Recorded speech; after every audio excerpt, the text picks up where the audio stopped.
பாண்டியன் ஸ்டோரில் அடுத்து நடக்க போதுன்னு வாங்க நம்ம சேனலுக்குள்ளே போய் பார்க்கலாம். இந்த காந்திமதி பாட்டினால மறுபடியும் அரசிக்கு ஆபத்து நினைக்கிறவங்க வீடியோக்கு லைக் போட்டு சப்ஸ்கிரைப் பண்ணிக்கோங்க. நம்மளோட காந்திமதி பாட்டி எதுக்கு வந்தோமோ அந்த வேலையை பார்ப்போம் அப்படின்னு வந்துட்டு அவங்க ஒரு பக்கத்தில் ஆரம்பிச்சிடறாங்க. இருக்கிற பிரச்சனையெல்லாம் பத்தாது அப்படின்னு சொல்லிட்டு இன்னொரு பக்கத்தில் வந்து பார்த்தா அரசிக்கு கல்யாணம் பண்ணி வைக்கணும்லமா, அதனால் குமாருக்கே வந்து கல்யாணம் பண்ணி வச்சலாம் அரசியா அப்படின்னு சொல்லி கோமதி கிட்டே சொல்கிறாங்க. நீ மாப்பிள்ளைக்கிட்ட பேசுமா அப்படின்ட்டு வந்து சொல்கிறாங்க. நம்மளோட கோமதி என்ன சொல்கிறாங்கன்னா, நான் தான் ஏற்கனவே பேச மாட்டேன் உன் மாப்பிள்ளைக்கிட்ட, நீயே வந்து கலந்து பேச முடிவு எடுத்துக்கோங்க அப்படின்னு வந்து சொல்கிறாரு.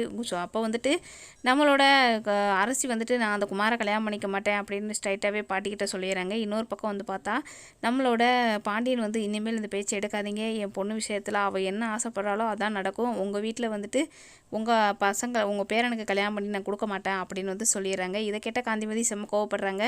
இன்னொரு பக்கத்தில் நம்மளோட கோமதி வந்துட்டு என்ன சொல்கிறாங்கன்னா, என் அண்ணன் பையனுக்கு தான் வந்துட்டு அரிசியை கொடுக்கணும், அதுவும் அந்த குமாருக்கு தான் கொடுக்கணும் அப்படின்னு வந்து சொல்லிடுறாங்க. இது நடக்கவே நடக்காது அப்படின்னு சொல்லிட்டு நம்ம பாண்டியனும் பேச அது ஒரு பெரிய பிரச்சனை ஆயிடுது. அப்போ இன்னொரு பக்கம் வந்து பார்த்தா நான் படிக்கணும், எனக்கு கல்யாணம் வேணாம் அப்படின்னு அரசியும் வந்து சொல்கிறாங்க. எப்படியாவது நான் உயிரோட இருக்கிறதுக்குள்ள இந்த கல்யாணம் நடக்கணும் அப்படின்னு